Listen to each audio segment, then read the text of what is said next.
عبداللہ صاحب کراچی سے، میں نے ایک بیوہ خاتون سے نکاح کیا۔ نکاح کا طریقہ یہ تھا کہ میں نے اپنے دوستوں کے سامنے سے پوچھا کہ کیا تم نے مجھے اپنے نکاح میں قبول کرا؟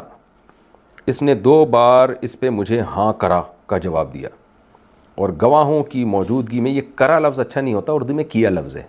آئندہ کبھی بیوہ سے دوبارہ شادی ہو نا آپ کی یا کسی سے بھی، تو یوں کیا کریں، کیا تم نے مجھے اپنے نکاح میں قبول کیا، یوں بولا کریں۔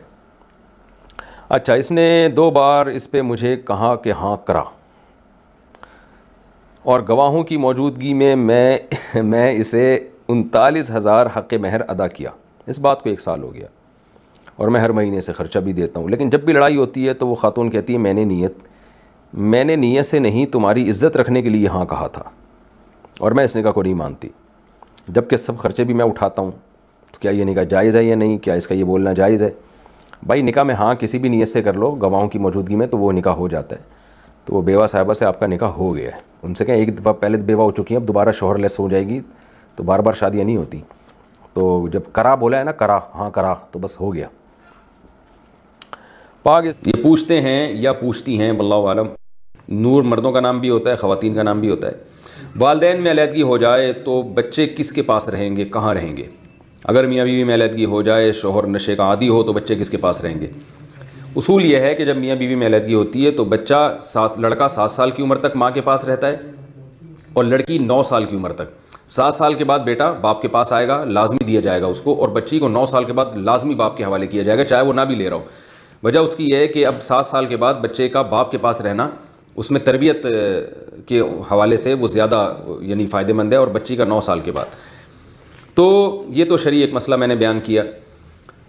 البتہ باپ اگر خدا نخواستہ، ہاں اس مسئلے کو پہلے مکمل اچھی طرح سمجھ لیں، جب بچہ ماں کے پاس رہے گا 7 سال کی عمر تک لڑکا، تو باپ اس سے ملتا رہے گا، ملنے پر کوئی پابندی نہیں لگا سکتا، اور بعض فقہاء نے یہ بھی لکھا ہے کہ ہفتے میں 1 دن باپ کے ساتھ رات بھی گزار سکتا ہے وہ، یعنی رات گزارنے سے ماں روک نہیں سکتی، اور اسی طرح بیٹی کے ساتھ۔ اور جب بچے باپ کے پاس آ جائیں گے، یعنی بیٹی 9 سال میں اور لڑکا 7 سال میں، تو پھر باپ رہیں گے تو وہ باپ کے پاس، لیکن ماں سے ملنے سے روک نہیں سکتا، ماں جب چاہے گی بچوں سے ملے گی، اور ہفتے میں 1 آدھ دن رات بھی بچے ماں کے ساتھ گزار سکتے ہیں، یعنی باپ ان کو روک نہیں سکتا۔ تو اس طرح دونوں کی رعایت کی گئی ہے، اور بچوں کی بھی رعایت کی گئی ہے۔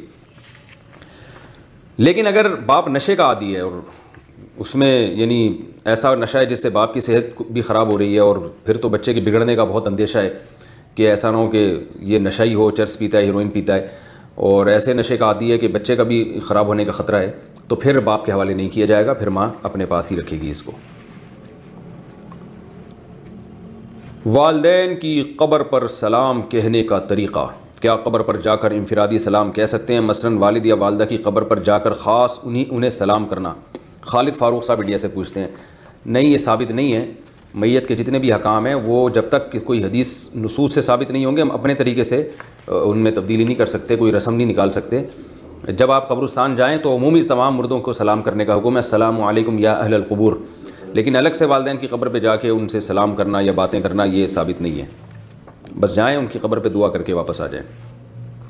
کیا سبق پھر پڑھ صداقت کا، عدالت کا، شجاعت کا، لیا جائے گا تجھ سے کام دنیا کی امامت کا۔ سبق پھر پڑھ صداقت